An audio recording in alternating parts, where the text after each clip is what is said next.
السلام علیکم ورحمۃ اللہ وبرکاتہ۔ رب اشرح لی صدری ویسر لی امری واحلل عقدۃ من لسانی یفقهوا قولی ربنا زدنا علما اللهم فقهنا فی الدین اللهم ارنا الحق حقا وارزقنا اتباعه وارنا الباطل باطلا وارزقنا اجتنابه۔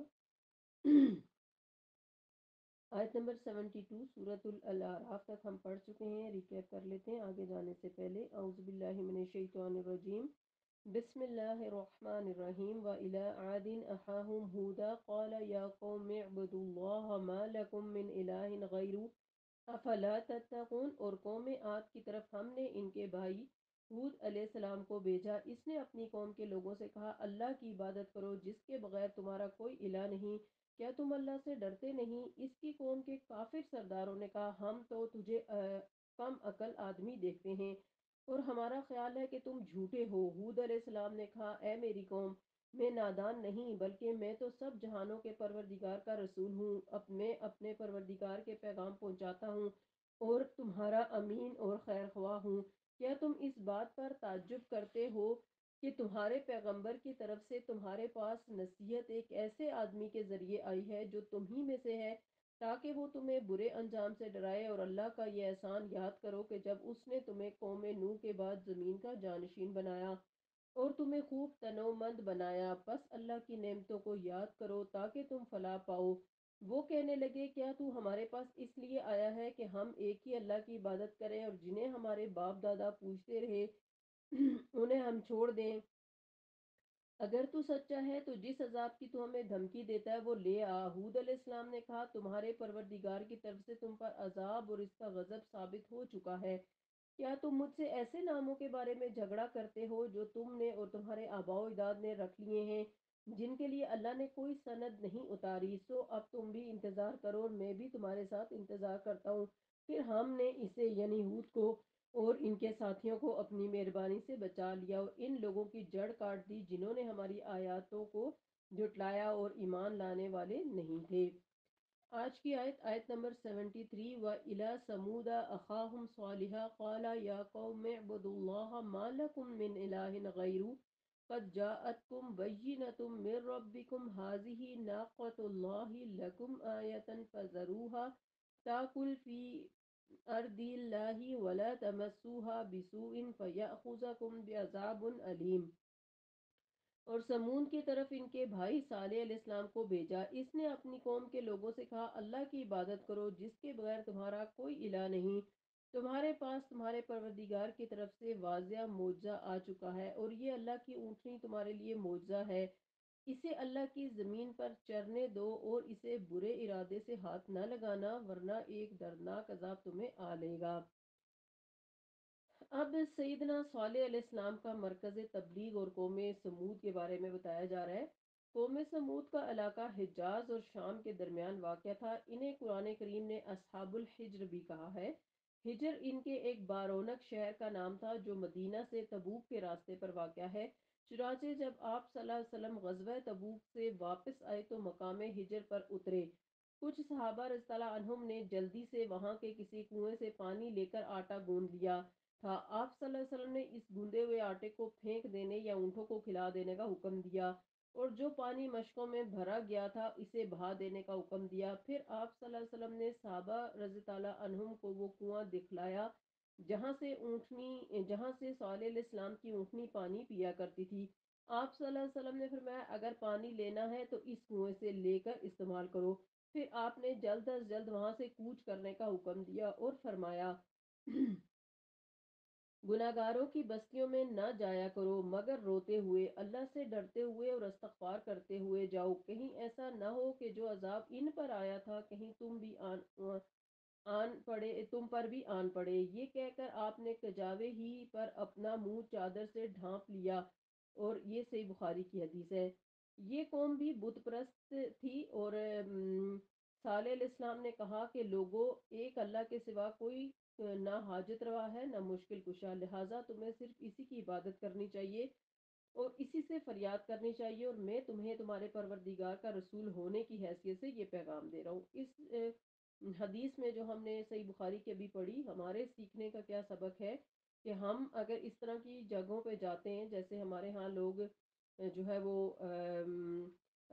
مونجو دڑو وغیرہ ٹیکسلا میں جاتے ہیں، تو اس طرح کی آبادیاں جو تباہ ہو چکی ہوں ان جگہوں پہ جا کر پکنک نہیں منانی چاہیے، سیلفیز نہیں لینی چاہیے، تصویریں نہیں بنانی چاہیے، اور وہاں پر خوش ہو کے پکنک منانا اور ہنسی مذاق کرنا، ان سب چیزوں سے اللہ کے رسول صلی اللہ علیہ وسلم نے منع کیا ہے، کیونکہ زوال یافتہ قومیں، تباہ شدہ قومیں جو ہیں وہ وہاں پر اس طرح کی چیزیں کرتے ہوئے ڈرنا چاہیے۔ تو ہمیں کسی بھی جگہ اگر ہم پکنک بنانے کے لیے جا رہے ہیں، مثلا جیسے لوگ فیصل مسجد، بادشاہی مسجد وغیرہ جاتے ہیں، وہاں پہ بھی لوگوں کا یہی ایٹیٹیوڈ ہوتا ہے، لیکن ہم لوگوں کو مسجد میں جاتے ہی تحیت المسجد پڑھنے چاہیے، اور اگر کسی بھی نماز کا فرض نماز کا وقت ہے تو وہ ادا کرنی چاہیے جماعت کے ساتھ، تاکہ جہاں بھی ہم جائیں، جہاں سے بھی ہم گزریں، جہاں بیٹھیں، وقت گزاریں، وہ سب جگہ قیامت والے دن ہمارے حق میں گواہی دینے والی بن جائیں، نہ کہ ہم ایسی حرکتیں کر کے ان چیزوں اور ان جگہوں کو اپنے خلاف گواہی کا سبب بنا لیں۔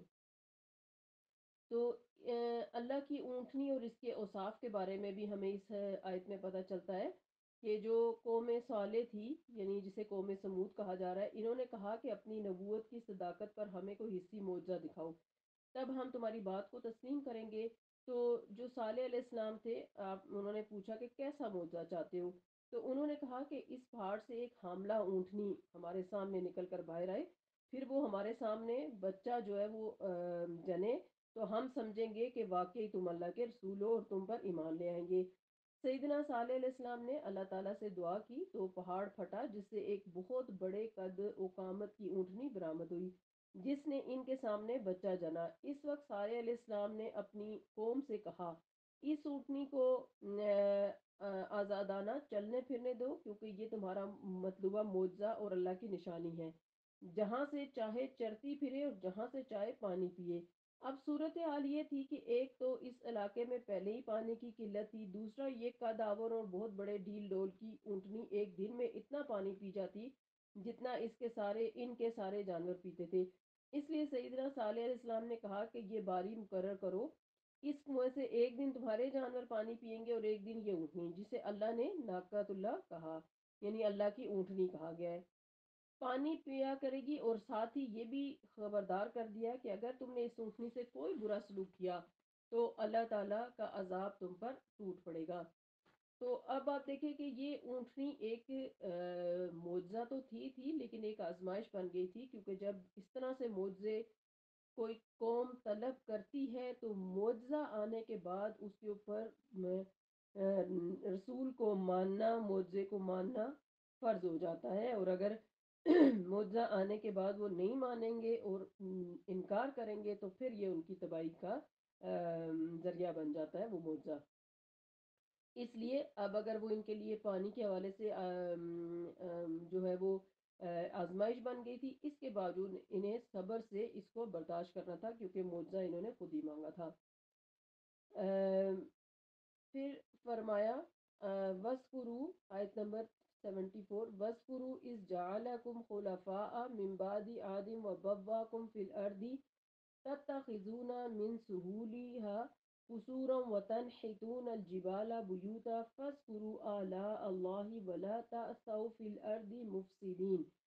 اور وہ وقت یاد کرو جب قوم عاد کے بعد تمہیں اللہ نے جانشین بنایا اور تمہیں اس علاقے میں آباد کیا، کیا تم زمین کے ہموار میدانوں میں محل بناتے ہو اور پہاڑوں کو تراش تراش کر گھر بنا لیتے ہو؟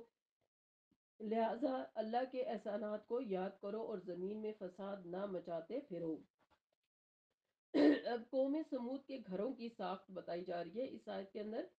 ان لوگوں کی عمریں بہت لمبی ہوتی تھیں، اور اگر وہ عام لکڑی کی چھت والے مکان بناتے تو بنانے والے کی زندگی ہی میں کئی بار بوسیدہ ہو کر گر پڑتے تھے، یعنی اتنی لمبی عمریں تھیں۔ عام روایت کے مطابق اس دور میں ان کی عمریں 300 سے 600 سال کے درمیان ہوتی، اور لکڑی کے مکان زیادہ سے زیادہ 100 سال چلتے، پھر بوسیدہ اور کمزور ہو کر گر پڑتے، اس لیے وہ اپنے مکان پہاڑوں میں بناتے۔ یہ اعلیٰ درجے کے سنگ تراش اور انجینئر تھے، ہواداری کی سہولیات کو مد نظر رکھتے ہوئے پہاڑوں کو اندر سے تراش تراش کر مکان بنا لیتے، جن میں موجود کمرے بھی ہوا حبس نہیں ہوتی تھی، اور ان کی پائیداری کی وجہ سے ایک طویل عرصہ وہاں گزار سکتے تھے، اور کسی ہموار مکان زمین پر مکان بناتے تو وہ بھی اتنا مضبوط ہوتا جیسے کوئی محل کھڑا کر دیا گیا ہو۔ تو قوم سمود جو ہے اس کو کہا جا رہا ہے کہ تم یاد کرو کہ تمہیں عاد کی جگہ پر اللہ تعالیٰ نے زمین میں بسایا ہے، تو اللہ کا شکر ادا کرو اور زمین میں فساد نہ کرو۔ تو قوم سمود کا کیا فساد تھا، یعنی فساد فی الارض تھا؟ جب ان لوگوں کی اکثریت اپنا مطلوبہ معجزہ دیکھ کر بھی ایمان نہ لائی تو صالح علیہ السلام نے انہیں اللہ کے احسانات یاد کرائے اور فرمایا کہ قوم عاد نے اللہ کی نافرمانی اور سرکشی کی تو ان کا حشر تم نے دیکھ لیا ہے، پھر اللہ نے تمہیں ان کا قائم مقام بنایا ہے، تمہیں قوت دی ہے، اتنی طاقت اور خوشحالی دی کہ تم رہنے کے لیے معمولی گھروں کے بجائے محل بنا کر رہتے ہو۔ تو اللہ کے ان احسانات کا شکریہ ادا کرو اور فساد فی الارض کے موجب نہ بنو۔ یہاں فساد فی الارض سے مراد کفر اور شرک کو اختیار کرنا، انبیاء کی دعوت ہدایت کو ازراہ تکبر ٹھکرا دینا، دعوت قبول کرنے والوں کا مذاق اڑانا، ان پر سختیاں روا رکھنا اور ان سے محاذ آرائیاں رکھنا، اور ان سب باتوں کا مقصد یہ ہوتا ہے کہ کہیں ان کی اپنی سرداریاں ختم نہ ہو جائیں۔ پھر اس قسم کے معاشرے میں یہ متکبر قسم کے بڑے لوگ غریبوں کا جس طرح احتسال کرتے ہیں، ان پر ظلم روا رکھتے ہیں، وہ سب معلوم ہوا، اور یہ سب باتیں فساد فی الارض میں آتی ہیں۔ تو آیت نمبر 75 میں کہا جا رہا ہے قال الملأ الذین استکبروا من قومه للذین استضعفوا لمن آمن منهم اتعلمون ان صالحا مرسل من ربه قالوا انا بما ارسل به مؤمنون۔ صالح علیہ السلام کی قوم کے متکبر سرداروں نے ان کمزور لوگوں سے جو ان میں سے ایمان لا چکے تھے کہا، کیا تم جانتے ہو کہ صالح علیہ السلام اپنے رب کا رسول ہے؟ وہ کہنے لگے، جو کچھ اسے دیا گیا ہے ہم تو اس پر ایمان رکھتے ہیں۔ یعنی جو لوگ مومن ہو گئے تھے صالح علیہ السلام کے ساتھ، ان کو بھی یہ راستے سے ہٹانا چاہتے تھے، اس لیے ان سے اس طرح کے کنفیوزنگ سوال کر رہے تھے، جیسا کہ ہر دور کے لوگ کرتے، اور آج کے لوگ بھی جو خود دین پر عمل نہیں کرنا چاہتے، وہ دوسروں کو دین سے دور کرنے کے لیے اس طرح کے باتیں کرتے ہیں۔ آیت نمبر 76 میں فرمایا قال الذین استکبروا انا بالذی آمنتم بہ کافرون۔ وہ متکبر سردار کہنے لگے، جس بات پر تم ایمان لائے ہو ہم تو اسے ماننے والے نہیں۔ یعنی قوم کا اکڑ جانا اور مذاق اڑانا، یہ استہزاء ہی اس ہی کی ایک قسم ہے۔ یعنی متکبر لوگ جو اپنے آپ کو بہت زیادہ عقل مند سمجھتے تھے، ایمان لانے والے کمزور مسلمانوں سے پوچھ رہے تھے، بھلا صالح علیہ السلام کی جس دعوت کی ہمیں سمجھ نہیں آ رہی، ہم اسے غیر معقول باتیں سمجھتے ہیں، تم انہیں کیسے معقول سمجھ کر ایمان لے آئے ہو؟ کمزور مسلمانوں نے اپنی ایمانی جرات کا مظاہرہ کرتے ہوئے جواب دیا، جس بات کو تم غلط کہتے ہو ہم اسی کو معقول اور برحق سمجھ کر ایمان لائے ہیں اور اسے واقعی رسول برحق سمجھتے ہیں۔ متکبر لوگ کہنے لگے، ہم تو بہرحال تمہاری احمقانہ باتوں کو کبھی قبول نہیں کر سکتے۔ آیت نمبر 77 فَعَقَرُوا النَّاقَةَ وَعَتَوْا عَنْ أَمْرِ رَبِّهِمْ وَقَالُوا يَا صَالِحُ ائْتِنَا بِمَا تَعِدُنَا إِن كُنتَ مِنَ الْمُرْسَلِينَ۔ چنانچہ انہوں نے اونٹنی کی کونچیں کاٹ ڈالی اور اپنے پروردگار کے حکم سے سرتابی کی، اور کہنے لگے، صالح اگر تو رسول ہے تو جس عذاب کی تو ہمیں دھمکی دیتا ہے وہ لے آ۔ اللہ کی اونٹنی کا انجام اور اسے مارنے والے۔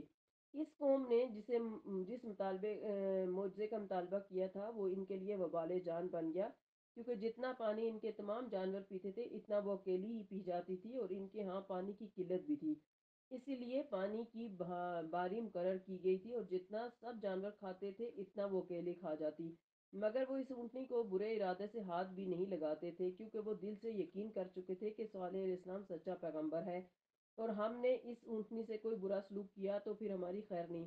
لیکن دل سے یہ کافر